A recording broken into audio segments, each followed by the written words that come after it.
The Sachsenring once again witnessed the rise of the king in 2025. Despite unpredictable weather, strong winds, and numerous incidents that brought down many riders, only one figure remained, standing tall: Marc Márquez.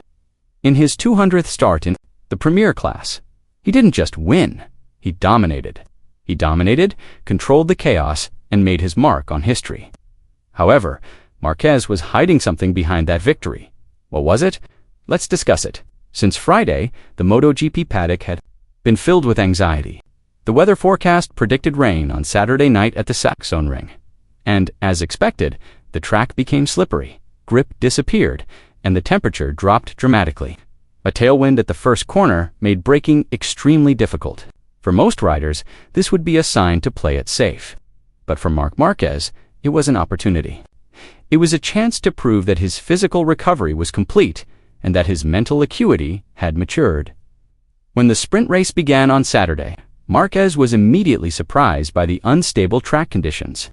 At the first corner, he nearly lost control. However, it wouldn't be Marquez if he didn't learn from the situation.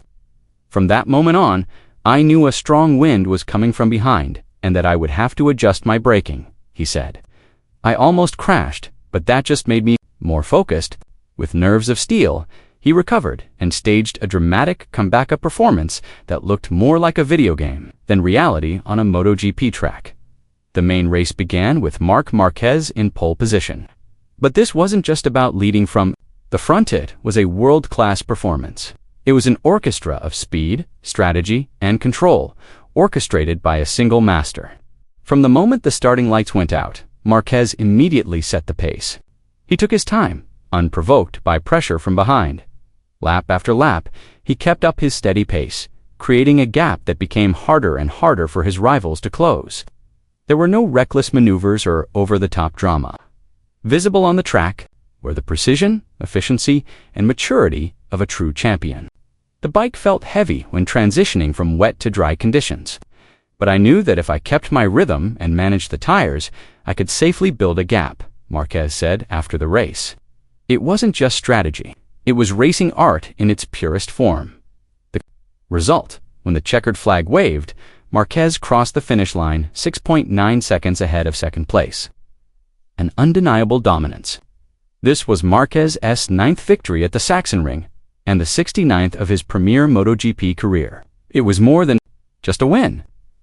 Marquez showed that the Sachsenring wasn't just a circuit, was his personal kingdom, and atop his throne, he sat with authority once again.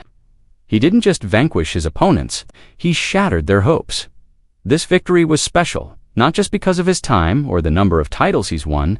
What captivated everyone was how Marquez achieved it. He didn't have to push his bike to the limit. He didn't risk his life or engage in dangerous duels at every turn. He employed near-perfect racing intelligence, reading the situation, understanding the rhythm of the track, and managing every technical and psychological detail with incredible precision. I saw many crashes, Fabio and Bezzecchi, they all overput. I didn't want to get caught in that trap, Marquez said calmly but firmly.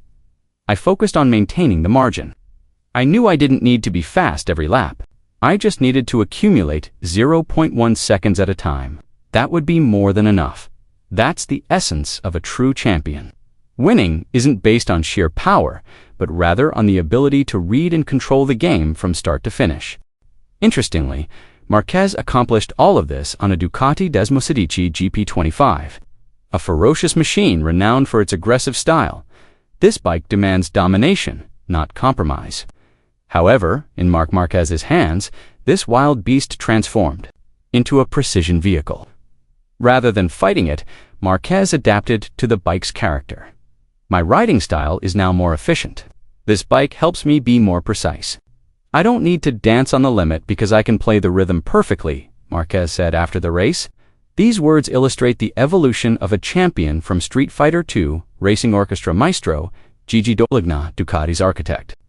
Warned Marquez about critical sections at the Sachsenring, especially turn 11, which is slippery after rain. But Marquez wasn't swayed by fear or adrenaline. Even when he nearly crashed during qualifying, he didn't panic. He told himself to stay calm, control his emotions, and trust his instincts. That decision proved to be a crucial moment that saved his weekend, while his older brother dominated at the front. Alex Marquez wrote his own heroic tale. He arrived at the Sachsenring just 2 weeks after breaking his hand in a brutal crash at Assen. Under normal circumstances, he shouldn't have been fit to race. But Alex refused to give up. Despite his left hand being stiff and his body not fully recovered, he decided to fight. And the result, against all expectations, Alex Marquez finished second. Achieving a podium finish that seemed impossible given his physical condition, I was really stiff. By the end of the race, it felt like I had arm pump all over the left side of my body, said Alex, sounding tired but proud. Instead of being reckless, he rode with calculation. While many riders crashed ahead of him due to pushing themselves on the slippery track, Alex remained calm and maintained his rhythm. He knew his limits, and that's what saved him. Honestly, I think my injury actually saved me from crashing. I was more careful and wise, he added. That caution led him to the podium. With this extraordinary result, Alex has solidified his second place position in the provisional standings. He is still 83 points behind Marc Márquez, but has pulled 64 points ahead of Francesco Bagnaia in third place. His performance demonstrated not only courage, but also intelligence and maturity in reading the race despite his physical limitations. With Bagnaia now 147 points behind, it seems impossible for anyone to catch Marquez unless he experiences a series of DNFs. However, despite the increasingly wide-open title race, Marquez remains humble. We've only completed 11 races. I prefer to think pessimistically. In MotoGP, anything can happen, stated the 8-time world champion calmly. This attitude reflects Marquez's maturity and extensive experience in racing. He knows the season isn't over yet, and that one mistake could change everything. One thing is undeniable, though. With a performance this strong, consistent, intelligent, and dominant, a 9th title seems only a matter of time. Marc Márquez's journey is like a fairy tale that is still being written. He has come a long way since an injury nearly made him give up. Now, he stands tall at the top of the MotoGP world. He once considered retiring. Today, however, he achieved an extraordinary feat by notching his 69th win in 200 races. Only one name remains ahead of him on the all-time wins list: Valentino Rossi. I used to doubt that I could make a comeback, but I knew I was still fast. Now I've proven it, Marquez said. His journey isn't over. He's not finished. The MotoGP world knows the legend still has many stories to write. The Sachsenring proved one thing once again in a world full of uncertainty. There's one constant in MotoGP: bet against Marc Márquez at the Sachsenring. He's not just fast, he's smart, he's efficient, and he's hungry for more history. With a 147-point lead over Pecco Bagnaia, is a 9th title for Marquez just a matter of time. Let us know what you think.